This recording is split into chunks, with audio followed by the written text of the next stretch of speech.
میدان حشر میں سوالات ہوں گے۔ عبداللہ ابن مسعود رضی اللہ تعالیٰ عنہ سے روایت ہے، حضور علیہ السلام سے روایت فرماتے ہیں لا تزول قدم ابن آدم یوم القیامہ حتی یسأل عن خمس۔ آدم علیہ السلام کے بیٹے کے قدم اپنی جگہ سے نہیں سرکیں گے قیامت کے دن یہاں تک کہ 5 چیزوں کے متعلق اس سے پوچھا نہ جائے۔ عن عمرہ فیما افناہ، پہلا سوال ہوگا میدان حشر میں، پہلا سوال ہوگا اللہ تعالیٰ کے سامنے عدالت لگی ہوگی، تمام لوگ ہوں گے، انبیاء علیہ السلام بھی ہوں گے، سبھی ہوں گے۔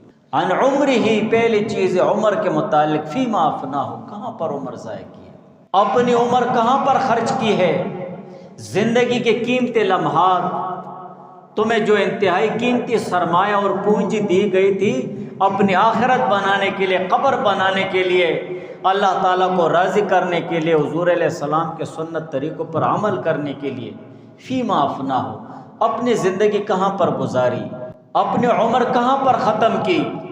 دوسرا سوال ہوگا وعن شبابہ، جوانی کے متعلق۔ جوانی کا ایسا زمانہ ہوتا ہے، ایک دوسرے حدیث میں ہے الشباب شعبۃ من الجنون، کہ یہ جوانی یہ پاگل پن کا ایک حصہ ہے۔ اس عمر میں جوان آدمی کو کچھ بھی پتہ نہیں چلتا ہے، نہ گرمی کا نہ سردی کا، اپنی طاقت کا بھی اندازہ نہیں ہوتا ہے اسے کہ میرے بدن میں کتنی طاقت ہے۔ اسی وجہ سے تو شریعت جوانی کے زمانے کو اہمیت دیتی ہے، قرآن اور حدیث جوانی کے زمانے کو اہمیت دیتی ہے۔ جوانی کی عبادت قیمتی ہے، جوانی کے اعمال قیمتی ہیں۔ جوانی میں ایک ایسا پاگل پن ہوتا ہے، نفس و شیطان کا زور ہوتا ہے، انسان کے قوا اور اس کے اعضاء مضبوط ہوتے ہیں، وہ سب کچھ کر گزر سکتا ہے، لیکن پھر بھی وہ خود کو سمیٹ لیتا ہے، اللہ اور اس کے رسول کے سامنے جھک جاتا ہے، نفس کی نہیں مانتا ہے، شیطان کی نہیں مانتا ہے، ان کے وسوسوں میں نہیں پڑتا ہے، صرف اپنی جوانی کو اللہ تعالیٰ کے حکم کے مطابق خرچ کرتا ہے۔ وعن شبابہ فیما ابلاہ، کہ اپنی جوانی کو کہاں پر پرانا کیا ہے۔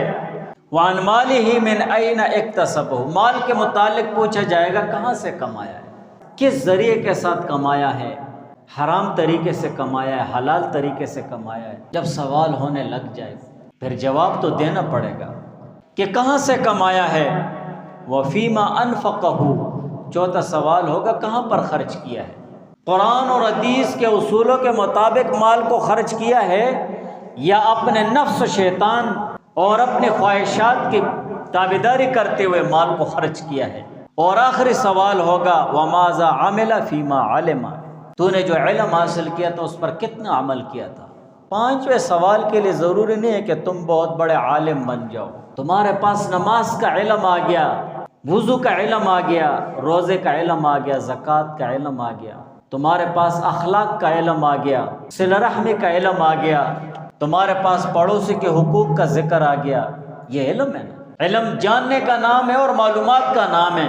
تمہارے پاس تمہاری زندگی میں دین اور دینداری کے حوالے سے جتنی بھی جانکاری ہے اس پر کتنا عمل کیا ہے۔ دین اور دینداری کے متعلق جتنے بھی تمہارے پاس معلومات ہیں، ٹھوس معلومات ہیں، مستند معلومات ہیں، صحیح علماء سے تو نے سنے ہیں، صحیح نیک لوگوں سے سنے ہیں، کتنا ان پر عمل کیا۔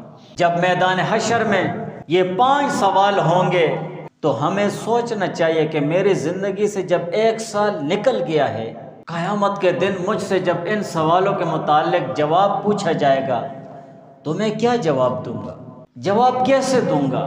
لہٰذا جب ہماری زندگی سے 1 سال کم ہو گیا ہے تو اپنے اندر جھانک لیں اور اپنے ساتھ محاسبہ کر لیں، حساب کر لیں کہ میں نے گزشتہ سال میں کیا پایا اور کیا کھویا ہے، میں نے کتنے اعمال اللہ تعالیٰ کی رضا کے لیے کیے ہیں، میں اللہ تعالیٰ سے دور ہوتا چلا جا رہا ہوں یا قریب ہوتا جا رہا ہوں۔ موت کے تو قریب ہو رہا ہوں، وقت تو کسی کا انتظار نہیں کر رہا ہے، نہ وقت کسی کے لیے رک سکتا ہے۔